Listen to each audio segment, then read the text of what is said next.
Hello and welcome along to Penwith Radio. I'm Rob Jenkins and this is Lasting Memories, part of the All Our Stories project in association with the Heritage Lottery Fund. Cornwall is a county rich in its industrial heritage. This can be seen right across the landscape, particularly in the west of the county, where the iconic engine houses are a familiar sight all along the coast.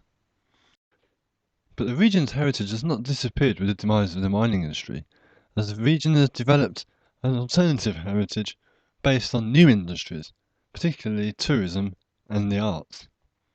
One example of the new heritage of the area is to be found right at the end of the county in St Just. Just 5 miles from Land's End, St Just is England's smallest and most westerly town, with a population of less than 5,000. But once a year it's turned into a bustling, vibrant hub for all things creative. This is due to the annual lafrowda festival. Now in its 18th year, this 2-week celebration of art and performance is established in the St Just calendar as Christmas and the traditional feast celebration. My name's Kevin Goddell, and I was lucky enough to be involved in the lafrowda for over 10 years. In this programme I'll be looking at how the lafrowda came about, and what makes it so special and important to the population of West Penwith. I'll be talking to some of the key people along the way, just sharing with you some of my thoughts and experiences of being involved in this amazing event. From humble beginnings back in 1996, the lafrowda has developed into an enormous celebration involving a great deal of the community. Named after the land on which the St Just is built, the lafrowda started off as a small celebration, replacing the midsummer celebration, which was a traditional processional event in St Just. From humble beginnings as an art project in the local youth centre, the festival has now developed into a 2-week-long celebration of arts and performance in West Cornwall.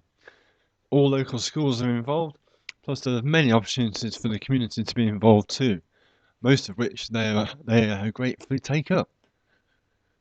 The culmination is lafrowda Day, a 12-hour celebration of live music, processions, street performance, stalls, and lots more beside. The whole of the town centre is closed off to traffic to make a safe, family-friendly festival environment. So how did this all begin? I spoke to Mary-Ann Bloomfield and Graham Jobbins, who were instrumental in starting the festival. Mary-Ann worked at the youth centre in St Just called Nancho Youth Centre, and Graham Jobbins is a respected sculptor and artist, both of whom have become synonymous with the event. As we shared a cup of tea around the kitchen table, I'll let them take up the story. Well, when I first moved to St Just in 1984, there was a fantastic carnival and it happened in the playing field. And it was a real community event and lots of people came together and had a right laugh and dressed up, and there was a big procession through the streets. And then it had to stop because of the insurance for floats and things. And so that stopped. And so a community celebration always seemed like a great way to bring people together. And the other issue with working at the youth centre was trying to do something where young people could take part and young people could have a really positive role in doing something, but it wasn't just a young people's event. Because that just then excludes other members of the community. So the basis in my head was a community event with young people doing lots of stuff, but also involved. Yeah, but you were approached by, was it Roy Lee? There was a music festival that started the year before, and it was sort of quite traditional. It was a week of events, and it was sort of violin concerts and sort of choral concerts and opera, and that had happened in 1996. The first year of that was 1996, and Roy Lee had come and said, do you want to get involved in this? And I thought, well, yeah, but only if it's a bit of a party, really. Because just do away with the choral. And also I suppose festivals, being of that age, festivals are really important, and going to Glastonbury and going to all these other festivals, and also is really important to mention here that in St Just we have this fantastic space, the Plain and Quarry, which is right in the middle of St Just, which is not only ancient but also really special. and it's just sat there waiting to do marvellous in, and nothing was happening in it. It was, people would sit and eat their pasty in it, but nobody would. It wasn't being used for anything. And so that was the other thing, to this vision of seeing that space full of people and putting a stage in there and having bands in there, with a real focus on the young people's bit. So yeah, but the actual the inception was a conversation that you, myself, Dave Butterfield and Bridget Gibbs were having down at Dave's after a walk on the cliffs about... with a cup of tea and a biscuit. Yeah. Like all the best ideas. Yeah, they do, like round a kitchen table. And we decided to do it. And also the fact that I'd been invited the year before by Galawan to make a centrepiece processional sculpture for the processions there. And I thought, wow, we make these things and they just get thrown away. I didn't like doing that. I wanted to use it again.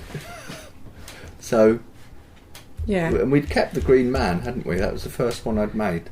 It did seem a shame just to get this and come out. Spend all that effort making it and then just throw it away or burn it or something. So it's sort of coming together as several things. Yeah, and there was no money when we started it. We didn't even close the roads the first year.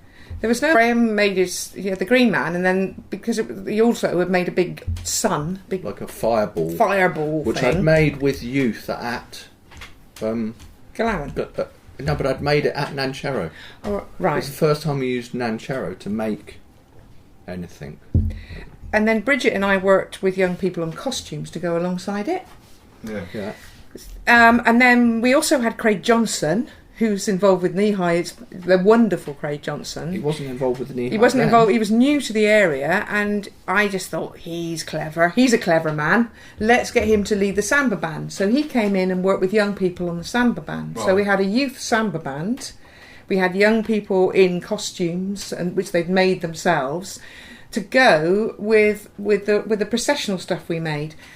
But right from the very beginning, we still had the format of these 3 processions per year. So, in essence, lafrowda hasn't changed an awful lot. No. From the very first year, we had a midday procession when we worked with children, and I think we might have gone into Pendeen and St Just schools in that first year. No, we didn't. Pendeen brought what they'd made for Galawan.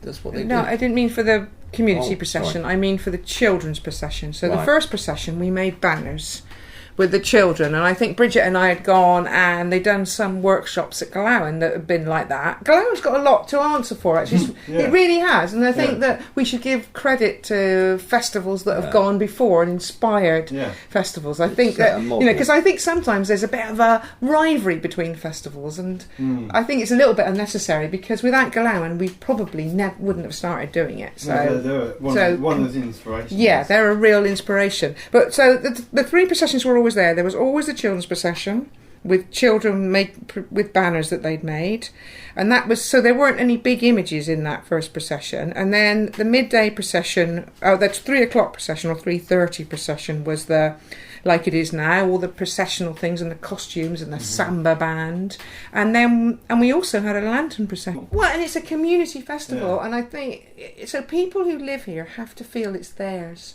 and I truly believe they do, actually. Well, I think they do now. I think it's been part of that struggle then. Yeah. And it's not been anyone's fault. It's just that things have to go on for ages, and people think, oh, they're not going to go away. Oh, it is. Oh, I like it now. Yeah. Oh, I'll do that now. Oh, I've loved it all along. Yeah, no, yeah. Well, some people have loved it all along. Yeah, absolutely. But it has been it was a little bit of a struggle, I think. Yeah, well, it's developed. I mean, it's like the community workshops and things like that, which. We didn't do them to start with. There were lantern workshops. It was all based around Nancherrow to start with, wasn't it? Really? Yeah, and we used to do the children's banner workshops in Nancherrow, and we did the lantern making workshops in Nancherrow. And we'd also get some Just School would come and make a structure there. And Pendeen School would make it, but in their own school. No, they would be making it for Galawan. They'd make it earlier. They'd always make it earlier for Galawan, and then it would come on later. The big turning point was 2000. So we had, so 1997, 98, 99, so we're 3 years. The 4th year, we got funding through a woman called Amanda Simpson who worked at the Hall for Cornwall.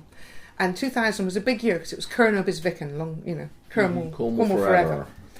And she got us a grant to make, and that was the first year we made specific processional puppets for lafrowda. Well, they were made for a drama, weren't they? And they were made for a play that we did with young, but again, it was young people made them in Nanchero for a play. They were brought into the Plen, and we did a play in the middle of the Plen in the afternoon on a Friday day, involving all the, and we had Ali G, so we made the Ali G for that. We made Graham made a tin miner, which was the Glowen image actually. Yeah. Big tin miner. Which I'd made at Giva. With a rock drill for a hand.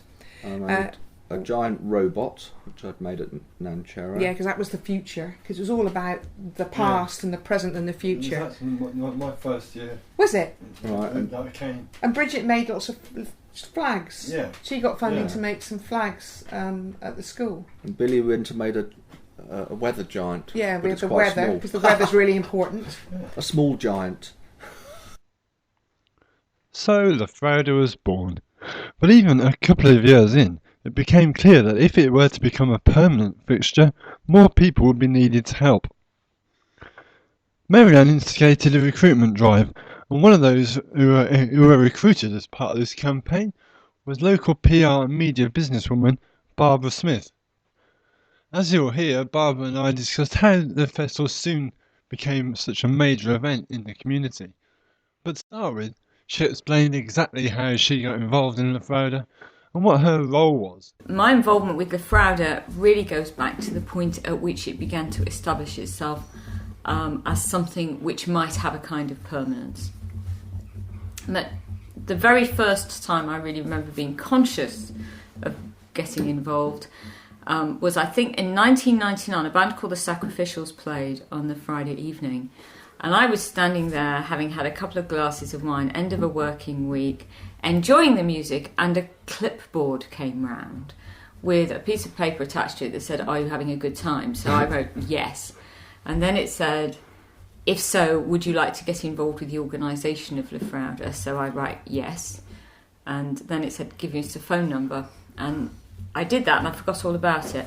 And then several months later, I had a phone call from Marianne Bloomfield saying, "You wrote your phone number on my piece of paper and I am now following up." I've got you. And she did get me. Yes, she did get me. And that was the start. And at that point, one thing that's very interesting about lafrowda, and I didn't realise it till that particular point, it is not a revival of some ancient traditional festival. It's something very new. And it only really emerged in the 1990s. So it's very much a new tradition. And I'm absolutely fascinated by the way it's become so well established in the community so quickly. Absolutely, and that's one thing I wanted to ask you. Why do you think that is? Because from something that started off as simply a gathering in the square, maybe a few musicians, a few acoustic musicians, now it's developed into this monster of a 2-week festival. How do you think? What do you think the ingredients were? Possibly, this is time to gaze into a crystal ball, but I think there was a reason why it actually happened at that time, and why there were very specific things that began it. I mean, the very origin of the modern lafrowda was actually a music festival, which was a mayor's initiative, and would probably been a nice thing for a couple of years. But it happened to happen at a time when things were changing in the world. And one of the big things that had changed in community life was that carnivals were dying a gradual death because of the impact of increased insurance charges, the fact that they were getting more dangerous, they were getting more edgy because they used motorised vehicles, and also they were getting a bit old-fashioned. So the carnival, which I think had in the past been a big tradition in St Just, was losing its lustre, and in fact I think had died a death down here by the time I arrived. At the same time, you had in the wider world the development of big festivals like Glastonbury, like WOMAD, where a lot of ordinary people got an opportunity to go and experience a big public festival, to feel the goodwill, to sense the magic. And they took that magic home with them. So there was an understanding in people's psyche of what it might be like. And the third thing that I think makes it particularly pertinent to St Just is the fact that St Just community was changing. St Just had been a mining town, very old, traditional, quite set in its ways, I think, and very Cornish. And I have to say, I never experienced the legendary stories about having to produce a passport when you came through on the way into the town, but that there had been that kind of sense in the past. It had been quite inward looking because it had been quite self-sufficient.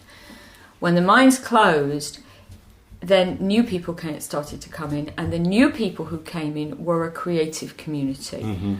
And that is actually something that has also developed over the same period. And lafrowda is a part of that. It fits that. But all those creative people coming in with their families, the children with the creative families going into school, meant that there was a lot of talent in one place at one time waiting to be picked up and to find focus. So it's almost like a coming together at the right time. Yes. And the right sort of people. Yes. Made it inevitable that something was going to happen. Something was. I'm very glad it was lafrowda. You don't know what might have happened. No, that's right. But something was going to happen. And I think that was something that also at a time when, the economy was quite depressed, and we're sort of getting back there now. Yeah. These kind of local events are very important for people because they're a focus. It's like Christmas. It's something you look forward to. Yeah. No, you touched on the fact that it was not local people probably who instigated the festival. Yeah. I mean, I was involved with the fair for about 12 years, I think, overall. From the first time I was conned into going to a meeting online. So if you don't join the committee, it's going to stop. No, the fair won't happen. And lo and behold... Yes, that's it. That's a very common recruitment tactic. Yeah, 12 years later. Yes. I spat out the other end. Yes. Exhausted. You finally came up before the parole board. Yeah. But I found over that period, the perception and the acceptance of the festival in the community has really turned full circle almost.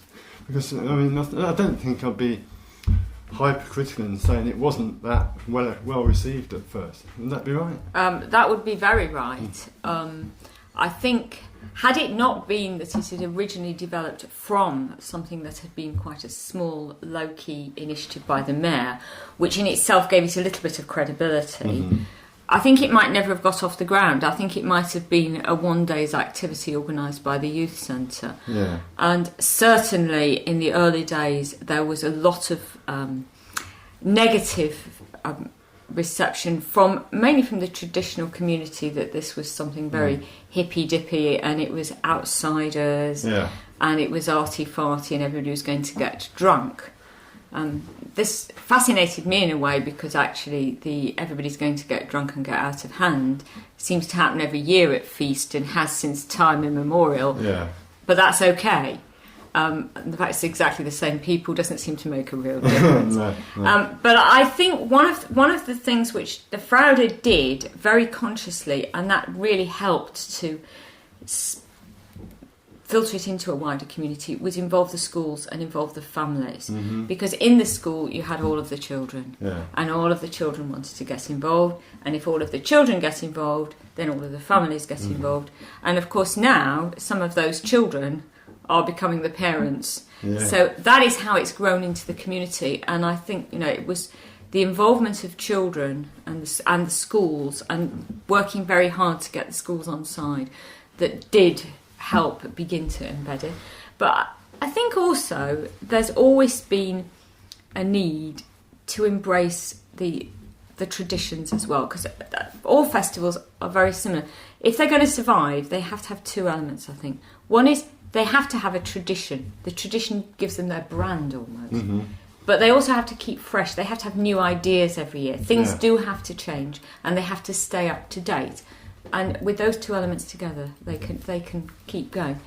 And I can remember in the early days, some of the people who were organising were very anti the idea of, oh dear, have we got to have the Cape Singers again that they sang last year.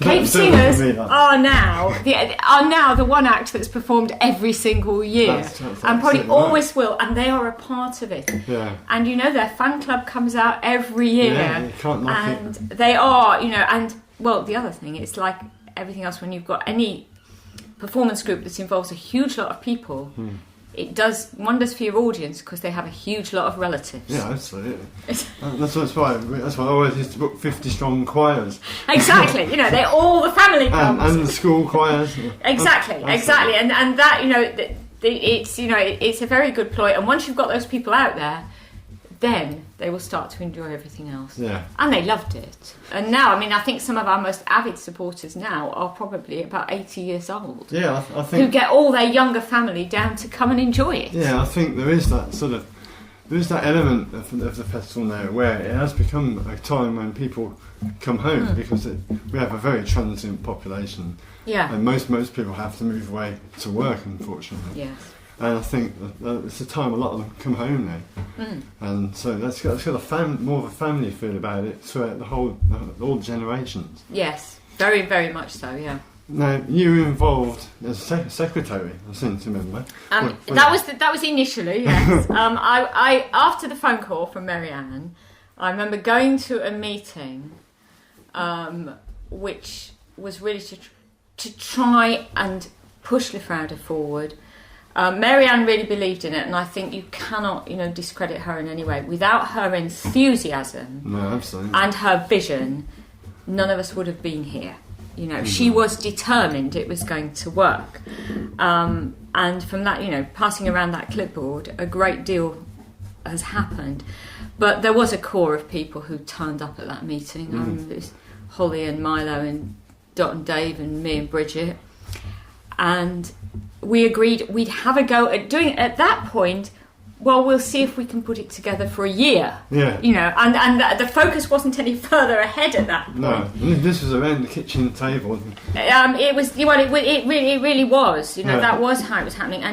But I realised sitting there that I actually had some skills from my own professional life that I could bring to bear. Because if this thing was going to work, it's wonderful. That you can create this fantastic performance, a fantastic day, but if you haven't actually pinned it down into some kind of structure, you can't keep it going. It needs a foundation, and that needs to be quite strong, because otherwise a few years down the line you might just fall on your faces.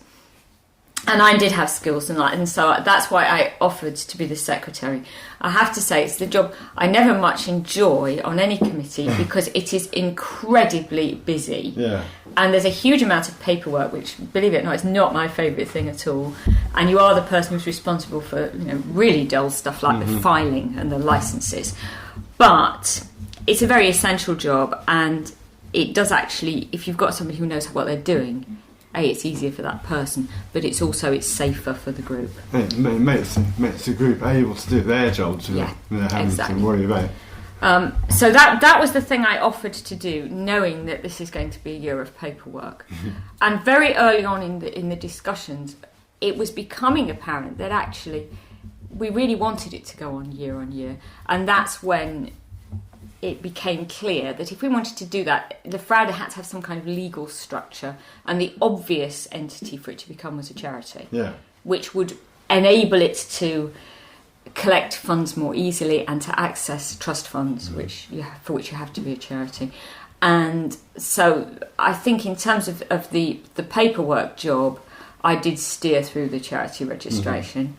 The other person I really would like to pay credit to here, because he was a tremendous support to me at that time, and again someone who really believed in it, was Colin McClary, who was the chairman at that time. Yeah. And you need a firm focus to get that kind of legislation through, and we did. Yeah. So I think in terms of paperwork, that's something I did for lafrowda. On the other hand, I think other ways in which I contributed were probably a lot more fun. And I did do the press, because that's the other thing I do. I've done public relations for a long time, so I did sort of help promote the festival. And also my own pet interest is street theatre and performance art. and we did manage to kind of improve the quality of the street acts. Absolutely, that's one of the things I sort of want to move on to. There have been several. In such a short, really, in the grand scheme of things, it's got a very short life. I think 1996 we're talking Yes, about. yeah. First year. So it's less than 30 years. It's less than 20 years. It's less than 20 years. Yeah, You know, it's exactly what only I'm a saying. teenager. Exactly. And yet it has become, it's grown a lot faster than you could imagine, really.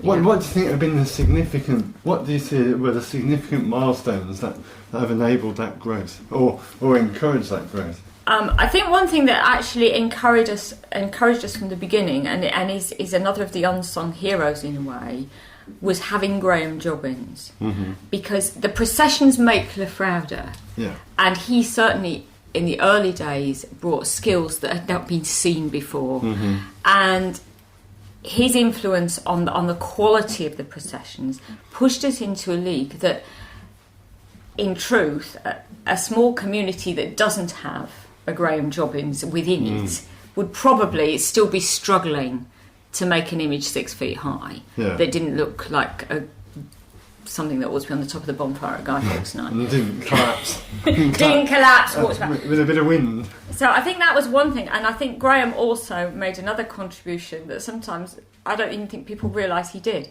He designed the trolleys that we use for the images today, because in the early days the images had to be carried, and that limited what you could do because of the weight, because of them wobbling. A lot of practical things. Those trolleys really turned lafrowda around. Yeah. So that I think was a huge element in improving lafrowda's quality. And I think the other thing I would, I don't really like to blow my own trumpet, but I think we did have some great street theatre. Oh, that's what I was getting at. So I think we did bring some national and international acts in. Yeah, we brought the robot. The robot and the kangaroos was a real step up, I think. It was a step up. It turned it from a community procession with a bit of music to something totally a rounded entertainment.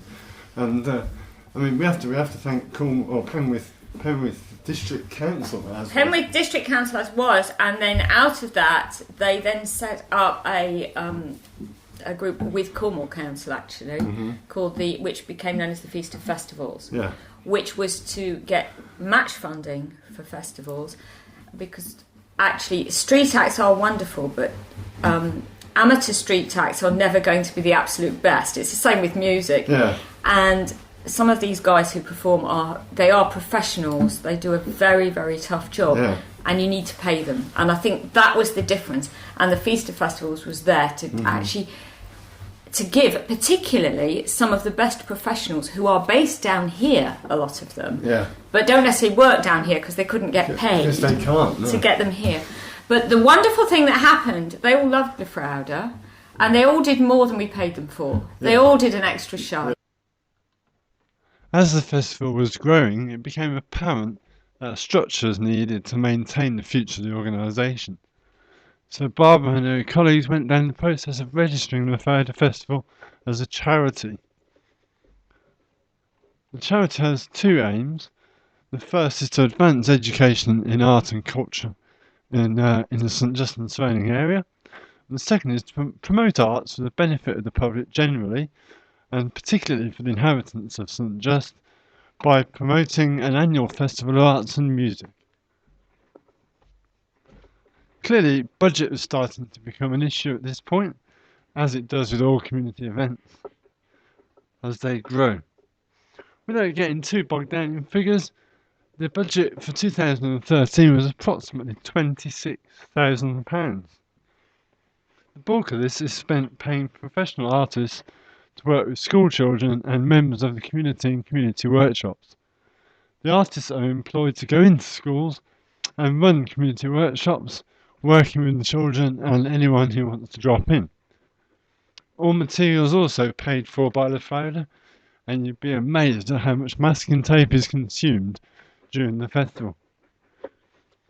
Although goodwill is very strong, there's always been a principle that everyone is paid the proper going rate. Lafrowda has always been well supported by St Just Town Council. In fact, they've now become the largest single financial supporter of the festival. Without them, it could not have grown and would not be going to this day. Other sources of money come from grant applications, store holders who pay for their pitches, fundraising events all year round, and street collections at the festival itself. Everyone has quite a lot of jobs, and I coordinated all the education stuff, so all the processional stuff, but also, which was a great joy, I booked all the performers. And it was so brilliant because I worked at the youth centre. Yeah. And a lot of our bands were the kids from the youth centre anyway. But every year I got more. I just get sent all these tapes and all these CDs. I mean, I'm sure you know what it's like. Yeah. But because my children were at a brilliant age, you know, I had 3 and Israel was quite young, but the other 2 were older. And I used to play them the music and say, what do you think? Yeah. So they were really the choosers of a lot of the music. What do you think of that? And the greatest compliment I ever had was somebody came up to me and said, "God, Marianne, you must really like heavy metal." And I said, I hate heavy metal. Exactly. I detest it with a vengeance. So if you've given me a compliment by saying you must love it because you book it, that just makes me feel great, because I just wanted to book things I tried to book a big variety to appeal to all the tastes. Well, exactly the same. Yeah. If people said, I don't know why you like that. I was like, well, I don't. No. But they do. Yeah. Those kids, those 50 kids having a great time in front. Yeah. They're loving it. And as long as it doesn't go on too long, and you've got your nice short sets and everything. Yeah, exactly. Yeah. And we used to use the sound equipment from Nanchero, so it would have not been very loud. No. Blow the speakers. And Phil and Robin used to do the sound. It was all so... It was Mike Pritchard used to do the sound in the square. We started doing stuff in the square. Yeah, well, but the Friday night sort of started building up, didn't it? Yeah. I'd been going on to Galawan for years, because every time that you make something, it's big and heavy, and you have to make some carrying frame, and you see all these people struggling along, hurting their backs. Yeah, and it's wind or whatever. And you hurt your back. Yeah, I got quite a badly hurt back from doing some carrying, and I just got sick of it, and I thought, wow, if I could, it's not reinventing the wheel, use wheels. Yeah. And also Amanda Lorenz, who was involved in Galawan, and one of the artists we used quite a lot for Lafrowda, had been to Rio, and she came and showed us a film about Rio. And they were all, everything was on wheels. Yeah. Everything was on wheels, and just like, that's a really good idea. Why didn't we think of it? Yeah. So that's how the trolleys started, and Graham designed the trolleys. Yeah, I designed them fairly hastily and as flat packs. Yeah. Well, they're still used today. They're still working. Yeah. Graham and Marianne there talk about one of the innovations, i.e. the creation of trolleys for processional images, which enabled the Lafrowda to grow. The trolleys have enabled sculptors and artists to make even bigger, even wilder creations for headline-grabbing processions, which become synonymous with Lafrowda. I spoke to Tamsin Young, who is the current coordinator of the workshop programme and the education programme for Lafrowda, and I asked her what the principles were behind the education programme, and also what sort of things Lafrowda got involved in. Well, Lafrowda is it's essentially a community festival, and everything we do springs from interests and activities in the community. We've got 3 real principles behind our workshop programme, and that's about achieving a great standard of work, about including everybody in the community, and about providing a platform for the great work that's been provided by those people. So really, when we started building up our workshop programme, we looked at all the different activities that were going on in the town. There are about 35 plus community groups, all active, doing line dancing, gig racing, all kinds of things. And we asked all those people what they like to do. We also went to all the schools. There are 5 schools in our area, 6 schools, 5 primary schools and 1 secondary school. So that's about 1,000 kids. And we spoke to all the schools. So all our programme is derived from the things that all those people are interested in. We do a lot of dancing. We have done things like animation and filmmaking, photography. We also work quite closely with Givor Tin Mine every year, and we do usually do 2 or 3 workshops that are to do with, for instance, tin smelting or geology, or making use of the grounds they have down there to do outdoor activities like rocket firing and kite making, things like that. There's a lot of interest in amateur dramatics in St Just, so a lot of what we've done in the past has derived from creative writing and drama workshops. For instance, last year we commissioned a whole new play from the Ashtree actors, which was produced and toured around the pubs of West Cornwall last summer with great success. Creative writing, we've worked with creative writing groups and produced booklets of poems and short stories. We've done a sculpture trail using the text, and we sometimes do fanzines, which are a very democratic art form, and everybody can do their own low tech fanzine and submit it to the lafrowda fanzine library. Pop-ups are another thing that we do, which is very accessible for everybody. We have a great space in St Just called the Plen, which is an ancient grassy amphitheatre, and we do pop-ups after school every day. We do all sorts of silly things like castle building out of cardboard boxes, and space hopper races, and welly wanging, and all manner of nonsense. And we just start doing it, and all the kids pile out of school and come up to the Plen and create mayhem. And we stop passers-by, and we get families coming in to join us, and older people come and watch us, and we have a right good laugh.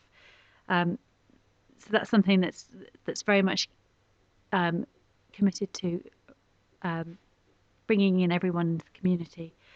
Other things that we do are, of course, the Community Willow Workshop, which goes on for 2 solid weeks during the Lafrowda Festival, which is open and free for everybody, as all our workshops are.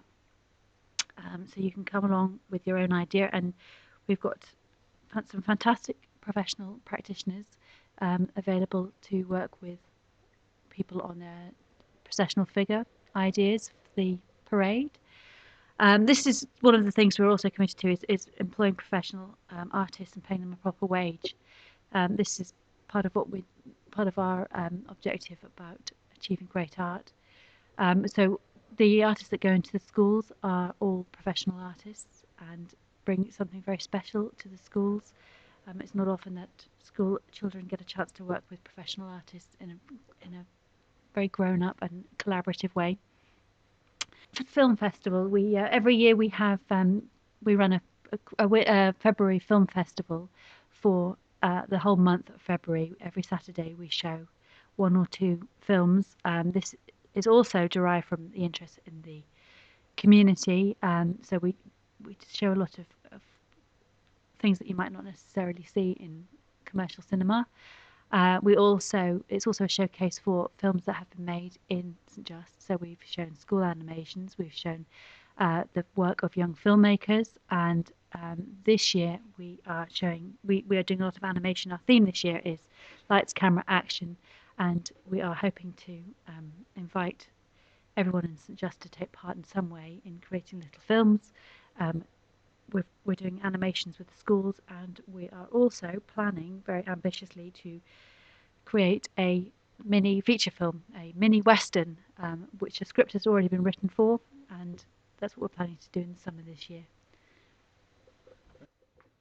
The Lafrowda Festival is so well established now that many of the schools involved build it into their curriculum. This means that time is allocated to work towards their participation in the Lafrowda Day, and lots of other activities take place revolving around the festival. In order to provide a focus for this work, every year Lafrowda has a theme. Tamsin explains more. Every autumn we have a meeting to choose the theme, which is also always a contentious meeting because everyone is full of ideas, fresh from the previous Lafrowda Festival. about what we might look at in the following year. We've had lots of interesting themes. For instance, we had Viva lafrowda one year, which is all about the Wild West.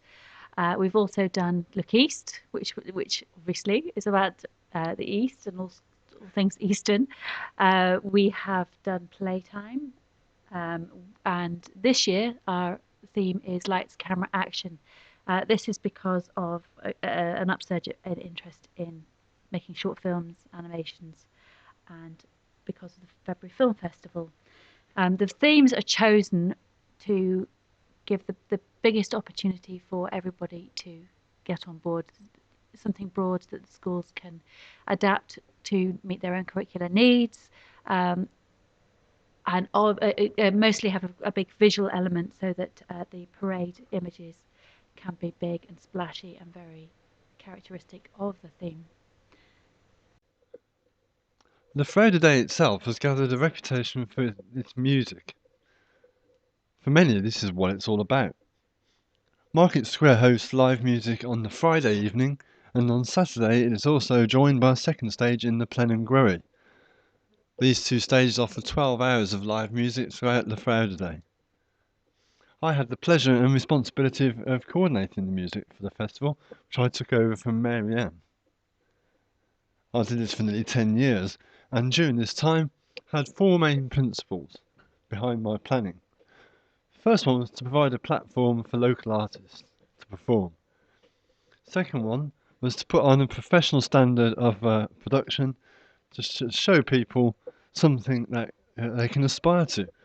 And thirdly, show that something really cool and really big and really fantastic can happen in St Just. Often amongst young people there's an opinion that nothing ever happens down here, and there's a real longing to get out of St Just to find great events. I wanted to show that, look, cool things can happen here, and maybe you can make them happen too. And finally, the principle was to make sure all acts were paid for their performances. So to this end, 90% or plus of all acts were Cornish. Some years it was 100%. I'm delighted to say it. Some years 100% of the bill was all Cornish bands.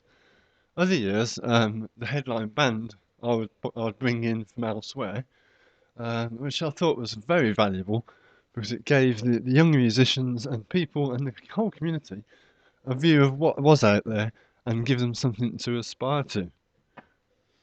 We've had a whole variety of acts on the bill at the Lafrowda.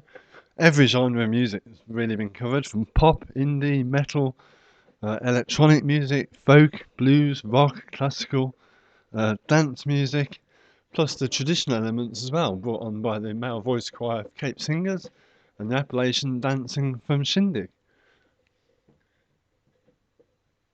Some of the acts who have gone through the Lafrowda's line-up over the years become quite legendary in local circles at least. Talking about Pun Life, the Sacrificials, the Surgeons, iPony, I Say Marvin, all of whom have played on the stage at Lafrowda at some point. Rosie Veneer, who's gone to great success, has played at Lafrowda 2 or 3 times. Plus, we've been lucky enough to have this year's Young Blues Musician of the Year, Blues Boy Dan, play here, and internationally renowned folk singer Sarah McQuaid. As you can see, great variety and great level of talent. Although less than 10% of the budget is allocated to music, every last performer is paid. To many young musicians, this is the first time they've ever earned any money from their musical ability. I was particularly pleased when I was approached by the father of one of the young musicians a couple of years ago, who came to me to tell me how wonderfully excited his son was that he'd actually been paid. I think it was only £10 or £20, but he was so impressed that he'd actually been paid for what he did. And I always felt it's very important that musicians are rewarded for their ability, same as any other artist. It's also a tremendous platform for young musicians. It's a rare opportunity to perform on a huge stage to a large audience with a professional sound system. The company who we now get in to provide our sound system work on much larger events at much larger venues, and are very experienced and provide a great standard of production. But as well as providing a huge diversity of music, it's also important to keep it fresh. Therefore, I continued a sort of unwritten rule that Mary Ann put into place, where no band could play for 2 consecutive years. This forces the organiser to keep it fresh and bring in new acts each year. The only people who buck this trend are the traditional acts, Shindig, our local Appalachian dancers, and Cape Singers, our local male voice choir, without whom it just wouldn't be lafrowda Day. We still keep a great handle on local youth music as well, and time on the stages has been allocated in recent years purely for youth bands from Nanchow Youth Centre.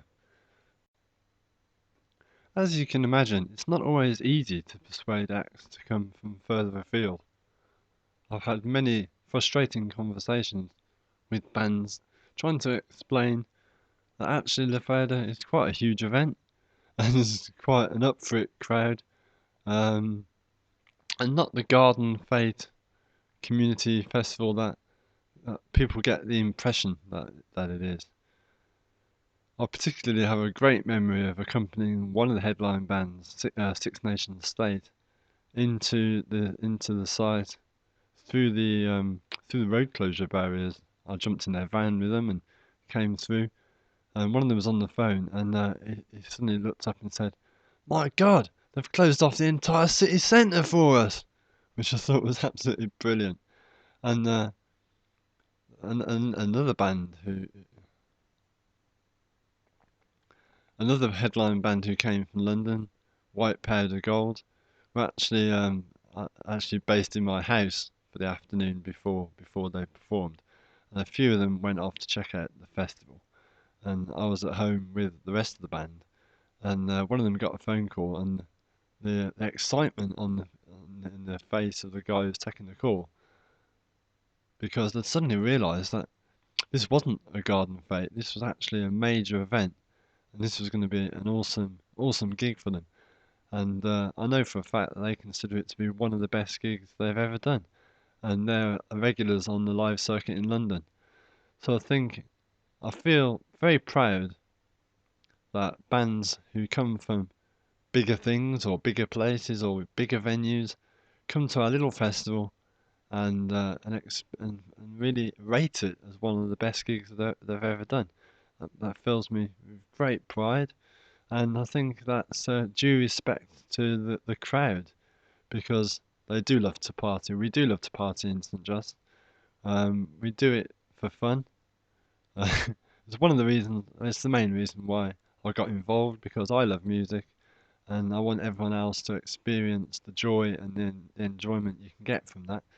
And even though running around like a mad blooming, what's the word? I'm trying to think of a polite way of saying it. Running around like an idiot all day for 12, 15, 20 hours on lafrowda Day, probably from 9 in the morning till 2 in the morning, non-stop really.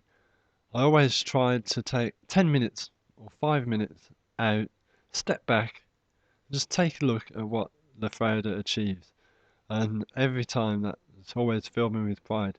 And those few minutes, I think those few minutes taken out each year made the whole thing worthwhile. I can recount several memories.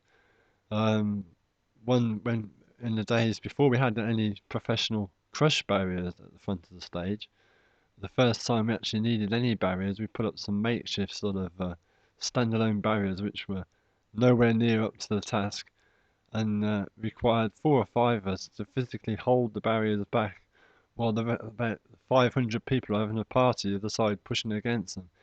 And that was just amazing experience. And just to see everyone having such good fun. Since then we've instigated proper safety barriers, I should.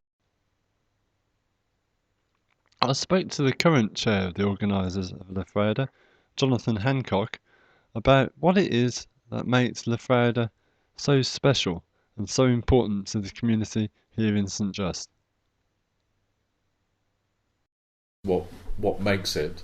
or one of the things that makes lafrowda. And it was interesting listening to what Barbara was saying about it being involving the whole of the community, and that it's right the way across the board, and embracing the kind of traditional aspects of living in St Just and how it was and how it is now, and keeping that rolling on, and the fact that lafrowda is now part of the calendar. I mean, we can't go back on that. No, there's no way.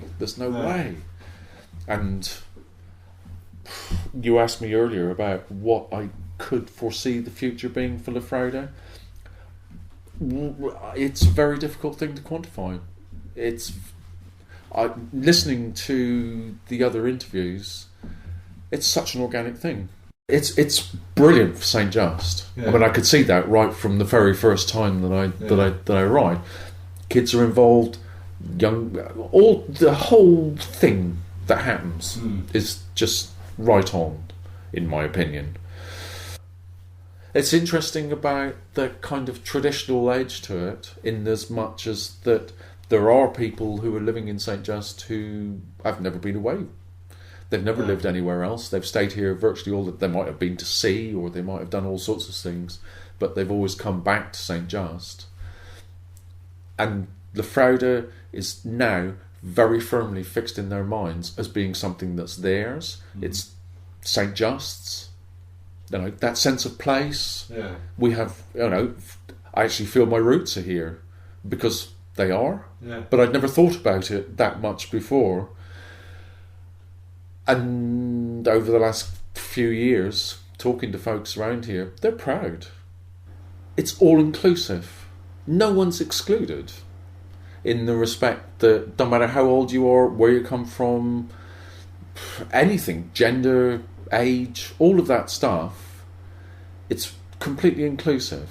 You feel like you're being welcomed, and I think it operates on a very subliminal level. I don't think it's not about someone standing at the top of the road saying, "Oh, welcome to lafrowda." But as you walk down into St Just or come into the town during lafrowda day, it's specifically about lafrowda, because all the streets are closed off. We've got a traffic diversion around the town.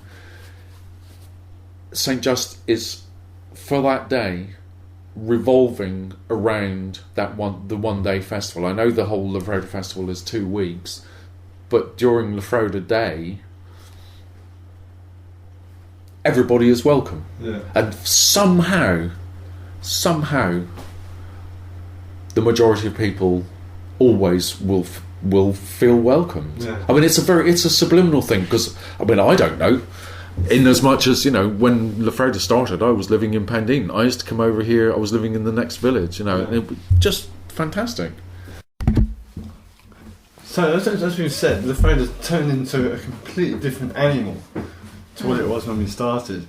How do you see it progressing? How do you want it? How would you like to see it progressing as a participant? Well, I would certainly like to see it progress, and that I think is really important. And as I said before, I'd like to see it with the two elements of combining the best of the tradition, but always bringing in something fresh and something new, and always being aware of the fact that this is a disparate community. It's got people of all ages, of different interests, and to be aware that there's something for everybody. And some of those sections of the community are slightly hidden, like the retailers and people like that. Yeah. So I think the more they can be brought in, the better, the more. And so that, I think, is a way that will ensure its future. But the other thing, which is very, very important, is about financing. And I know it sounds dull and boring. My own background's in business, and I know that if you can't manage your budget, you can't manage your event. No. And it's quite difficult when you have a group of people who are probably not used to managing budgets and are not used to setting budgets. That's another element. Yeah. Lots of people do a job where they're given a budget. Yeah. But with something like lafrowda, you have to set that budget, and then you have to look how you fund it. And I think it will be a hard job in the next few years. Grant funding is getting less. I know this with all the organisations I work with. There are cutbacks everywhere, whereas in real terms, costs are going up. I think one of the risks maybe is that it could get too big and it might lose some of that intimacy and the feel that this isn't just having a party. Also that the town might get overcrowded because there's only a limited amount of space. It's really important to embrace the past when you're looking into the future as well as doing things in the present, because the history of something is got to be, you've got to just keep that essence, because it is as important. It's part of something's identity to keep the history and why it was formed. We're building history all the time, but your history is the heart of something.